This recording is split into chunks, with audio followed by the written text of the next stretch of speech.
Are you ready to accelerate the growth of your business? Welcome to the Revenue Growth Podcast. This is the place for business owners, sales leaders, and marketing professionals to get ideas and inspiration to drive exponential revenue growth. Each week, you'll get actionable insights from the world's leading marketing and sales thought leaders and practitioners. Are you ready to grow? Let's join our host, Daryl Amy, author of Revenue Growth Engine.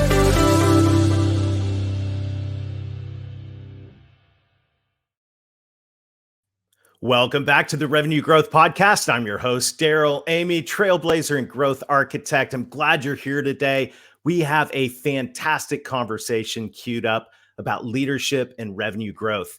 You know, right now, as we're headed into fall and fourth quarter is right around the corner, this is the time to make sure we've got our foot on the gas. And one of the best ways to grow our business, one of the best ways to accelerate growth is to ensure that we're doing things to build trust with our clients and our prospects.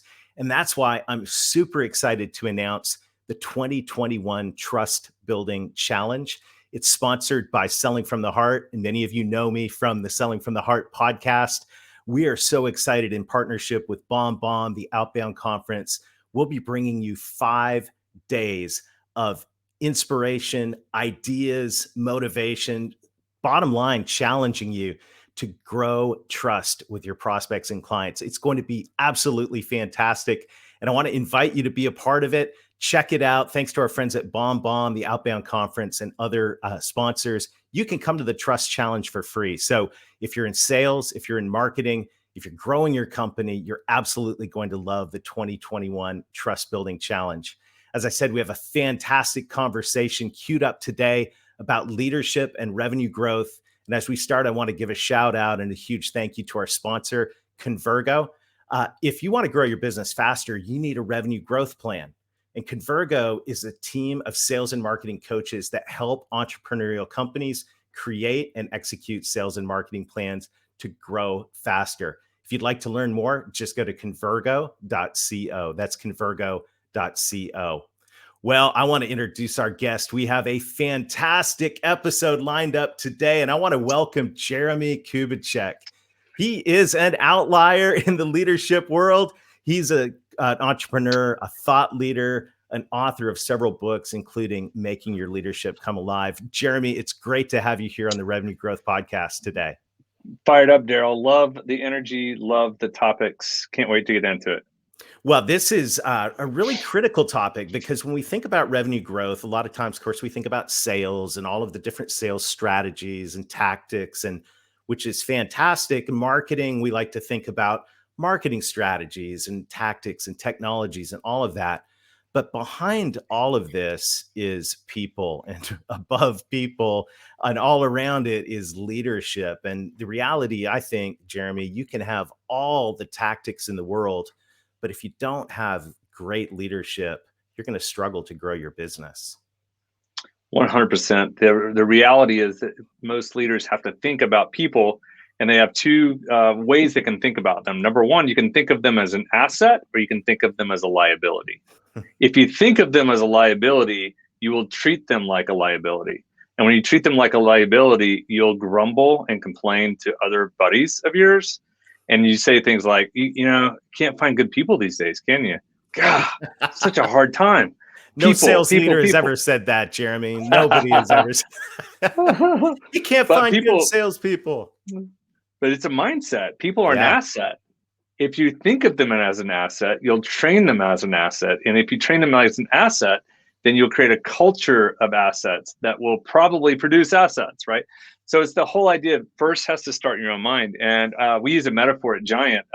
It's the metaphor of the Sherpa on Mount Everest. That the leadership model is actually a Sherpa. So if you think about Mount Everest, people always think about climbing Mount Everest. Climbers are like employees. The Sherpa are like the leaders. What's interesting about the Sherpa is on Mount Everest, they're the ones that get up before anyone else. They climb to Camp 1, check the rope, make sure the ladders are good, climb back down, get you, help you climb to Camp 1. And that's what leaders do. They support and they challenge. They make sure that you've got everything you need. And then they learn how to motivate you to get where you're supposed to go. but no one wants to follow an asthmatic Sherpa. And that's the problem, is that most leaders are asthmatic Sherpas because they haven't thought about it. They've just thought about climbing. They haven't thought about helping others climb. That's the asthmatic Sherpa. It just makes me laugh thinking about that. But the reality is, leadership, as you said, is a mindset. Growth is a mindset as well. How do you see? What ways do you see great leaders supporting growth, and maybe on the other side of it, not so asthmatic leaders hindering growth inside organizations? So it's all expectations first. So if you have a leader who's growth minded, okay, let's assuming that people who are watching you are going to be growth oriented. So what happens then is they set such high expectations. We're going to get to the top by in 2 months, 3 months. You have to first start with expectations. Are those expectations impossible, or are they unrealistic, or are they realistic? And the reality is that most leaders, what they've done is they're always thinking about tomorrow, but they're disconnected with their people. So they leave their people behind. So they start climbing the mountain, going, come on, let's go. And then they look behind them and then they're like, golly, and they got to come back down the mountain to get them. Well, the reality is you have to go to camp 1, then camp 2, then camp 3. So a terminology I like to use is slow down to speed up. Because most of the time, and I know this firsthand because this is me, I've pushed for so much growth most of my life that I realized I didn't get alignment and I didn't have people following me. So I was 2 mountains ahead and I had to come back and get them. So to slow down to speed up basically means I've got to communicate. I've got to have the right relational trust. Do they want to follow me? Then I've got to get to alignment. Whereas most leaders, they always force people to go, can we just get on the same page? Can we just make it happen? So they push for the same page and they push for execution. And everyone wants to execute. But if you do not have relational trust, psychological safety, if you have not communicated clearly, then you're going to get compliance and not engagement. And there's a big, big difference with engagement. So you have to slow down to get people engaged. It makes me think of one of my favorite sales books, Kevin Davis's book, Slow Down, Sell Faster. And it's interesting because I know we have a lot of sales leaders listening into the podcast, and we know when it comes to a sales relationship, that the relationship is paramount, that it's critical to have that relationship of trust. This is what we're going to talk about in the Trust Building Challenge. But it's funny because it seems like while we know that as salespeople, when we get promoted up into that level of management and, marketing, my marketing friends, it's no different. We get promoted up into that level of management. We forget that the relationship is paramount. And that right there, I think that's pure gold for leaders to remember these relationships that you have with your people. You had to have relationships with your clients. Otherwise, it wouldn't go anywhere. You need those same relationships. If you think about the 2 phrases, want to or have to. So think about every leader that you've had, Daryl, in your life, that you've had, every boss that you've worked for.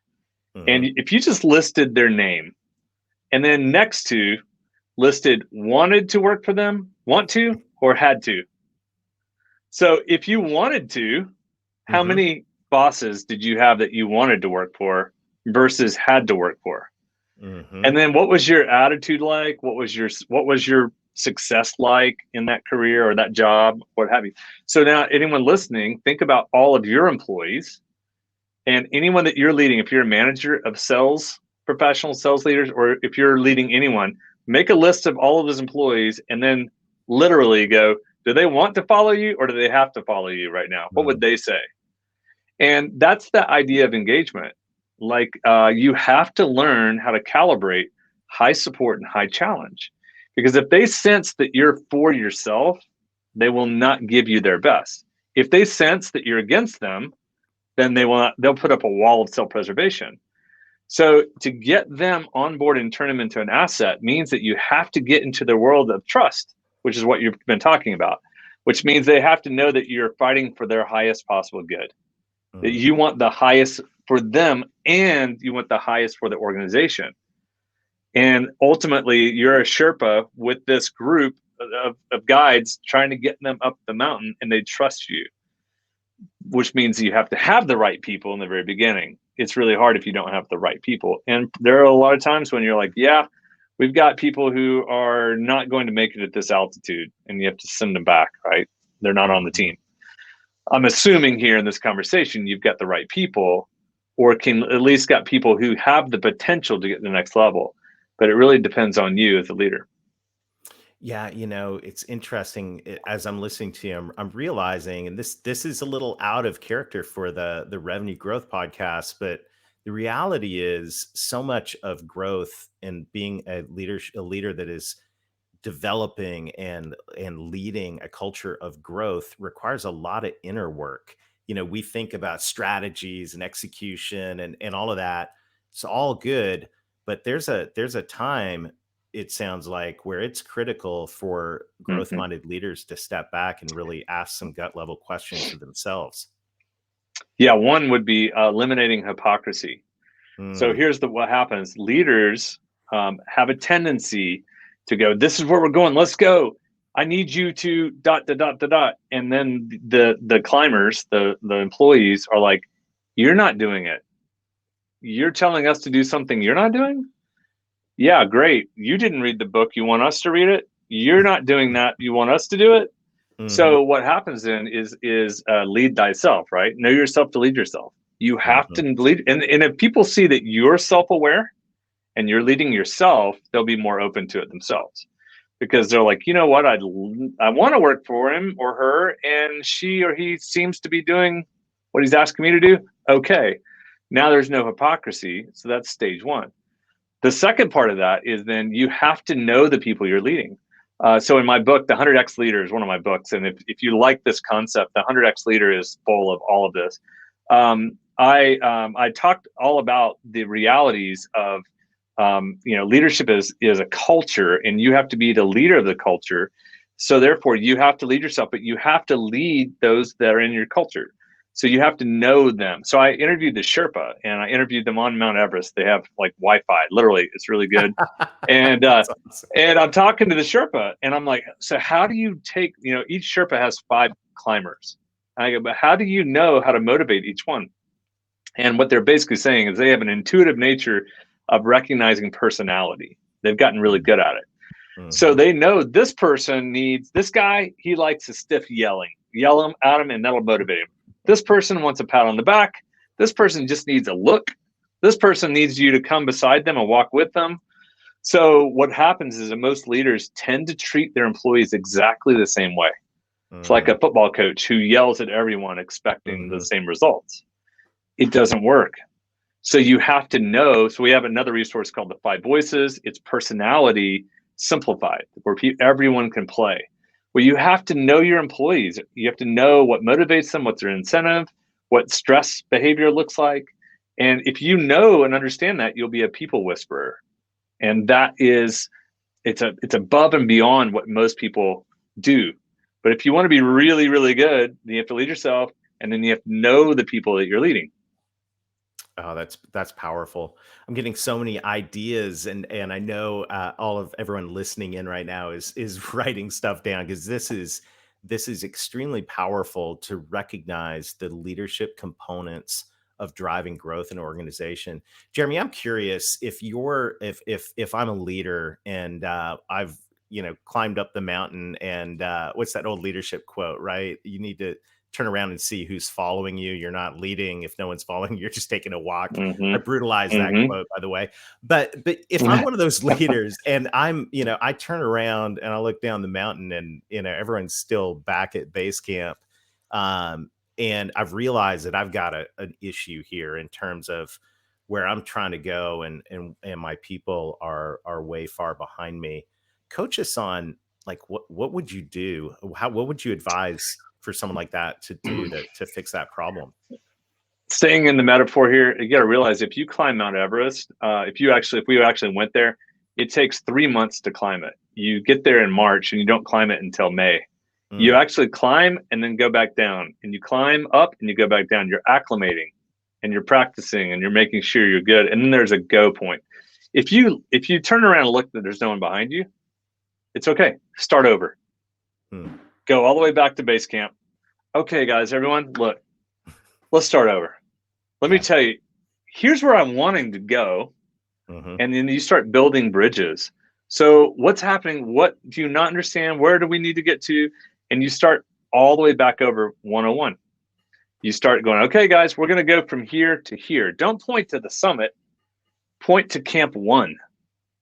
Let's just go there. Mm-hmm. Okay, we got here. Now let's all acclimate.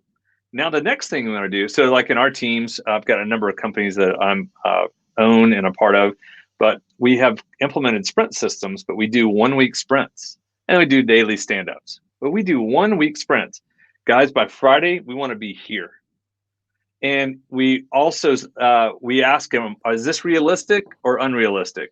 We don't think it's impossible, but well, it's a stretch, but we think we can get it done. Awesome. Next week, we review it, and then we get the next Friday. Then review it and get the next Friday. So oftentimes, leaders leave people because they set these massive goals that seem impossible. They don't seem impossible to you. It could be a stretch for you, but this could be a new climber. And so they give up and go back to base camp and get warm and sit around with everybody else sitting in the pit of despair. And all you had, yeah, go ahead. I'm just laughing because I've seen this happen. I've been guilty of the same thing. I mean, it's a visionary. I go, we're gonna go to the top of the mountain. You know, we're 10 million, and by the end of next year, we're gonna be publicly traded. You know, and everyone's sitting there going, "This guy is nuts, right? There's no way we could do that."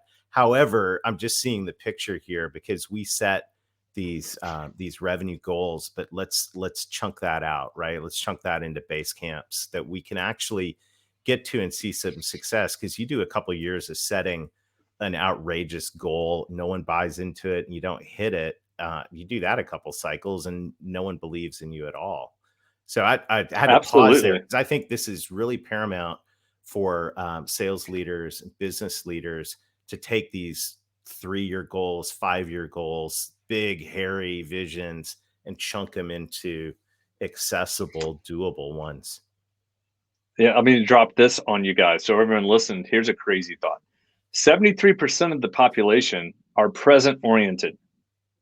Only 27% are future oriented, which means that they can see the future and they can see where you're going. So if you drop in now, the majority of sales and marketing leaders happen to be in the future-oriented personalities. Mm-hmm. So if you understand that, then that's good. But if you think about if you just hire people off the street, the chances of them being present-oriented, which means this, they wake up every day going, "Where are we going?" They're not looking from the top and working down. They're looking in front of them and moving forward.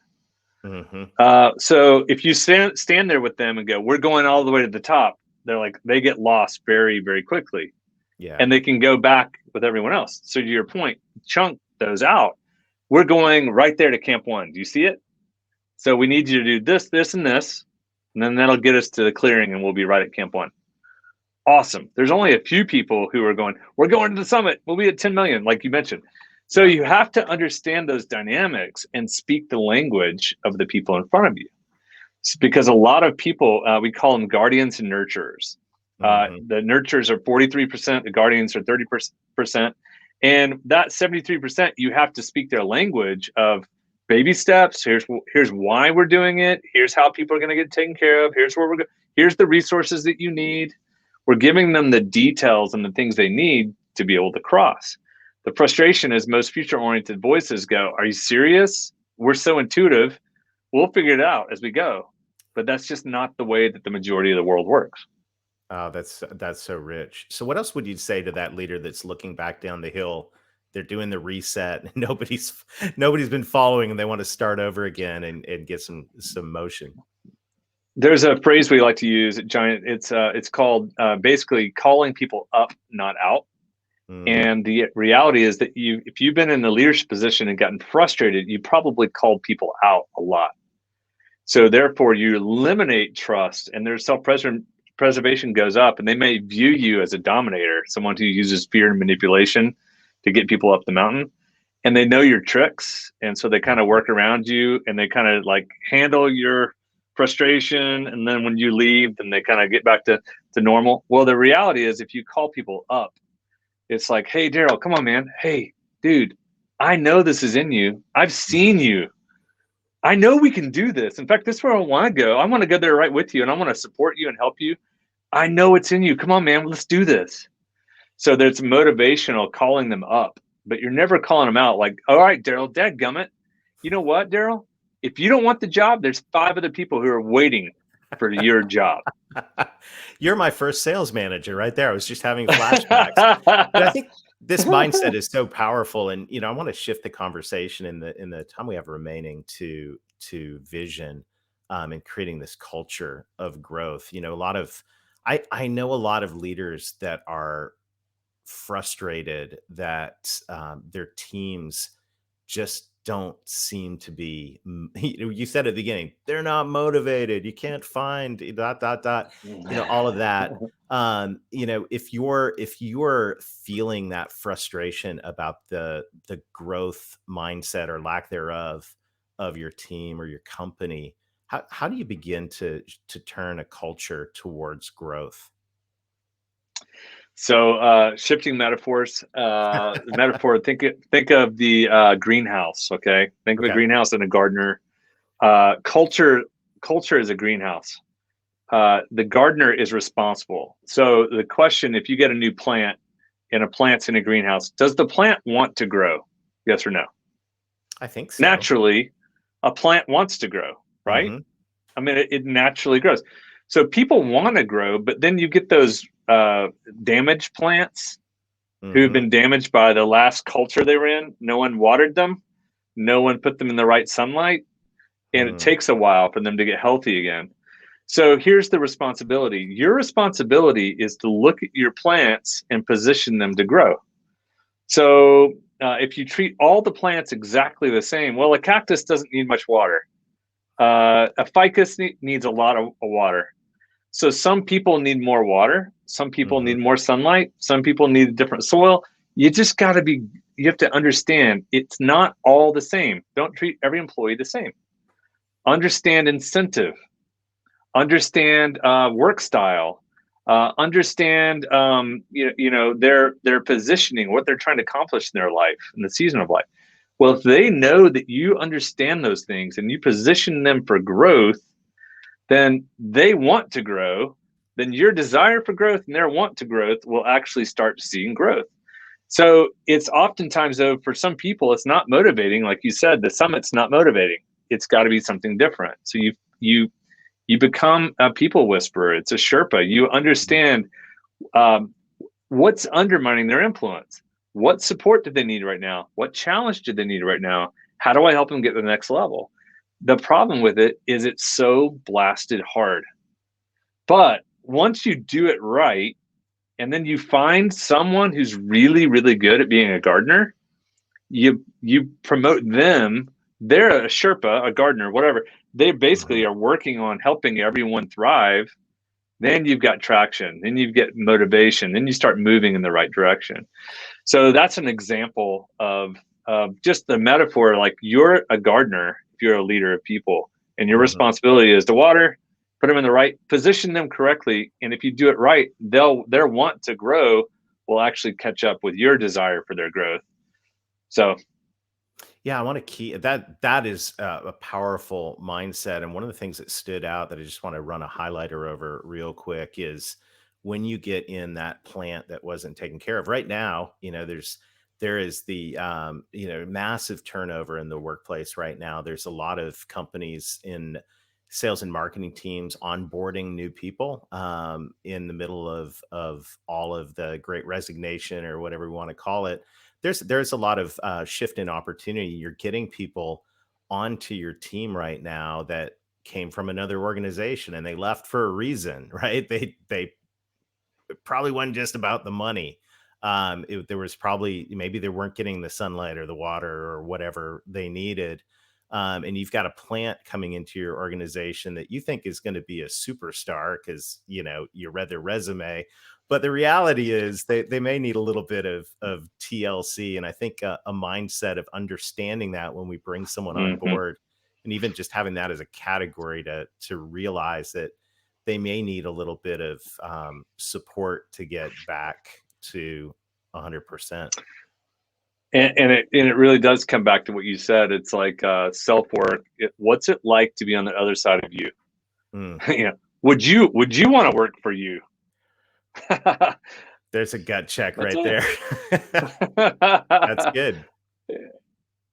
Well, So Jeremy, I those are just want to all opportunities for your growth. Yeah, go ahead. It's so good. I just want to say a sincere thank you for sharing time today, and tell us a little bit more about how we can take a deeper dive into all these topics. You've got a rich wealth of knowledge and insight here. Yeah. Well, so it's really simple. We simply certify people to use our content, and we made it so affordable that anybody, why wouldn't you, kind of a thing. And so we basically have something called Giant TV. So it's Giant is where most people use resources. We put a link to yours. So giantcoach.com/revenue growth. Awesome. So giantcoach.com/revenue growth is for any listener. And what we've done is you can take a free assessment to find out what your wiring is. We took Jungian type and where like Myers-Briggs and all that Hmm. comes from. And we created a simpler language called the Nice. 5 voices. And if you want Hmm. to know what your wiring is and you want your employees to take it, it's free. You can take it through giantcoach.com/revenue growth, and you can actually find out what your wiring is. And there's all types of videos on helping you see what it's like to be on the other side of you. Oh, fantastic. That's so generous. We'll put that link in the show notes as well. Jeremy, thank you so much for investing in us today. You're a true inspiration. Thanks, Daryl. Appreciate all you do. Awesome. Well, what a fantastic conversation today. And I don't know about you, I am challenged to the core on this. I can't wait to go out and take that assessment and dive deeper. I have this realization. I see clearer than ever that as sales and marketing leaders, one of the best things that we can do is we can grow as leaders, so that we can help our teams move up the mountain of revenue growth. What a great analogy today. I want to say a sincere thank you to our sponsor for this episode, Convergo. Go to convergo.co to learn more about how your company can get a plan and coaches to help you execute a revenue growth plan. Also, thank you to everybody that's leaving reviews on the Revenue Growth Podcast, sharing it on social. It helps us spread the word. We've got an exciting fall of episodes lined up. I can't wait to introduce guests that are going to help you drive your revenue growth. So thanks for being here. Thanks for being a champion for growth. And until next time, let's get going and let's get growing.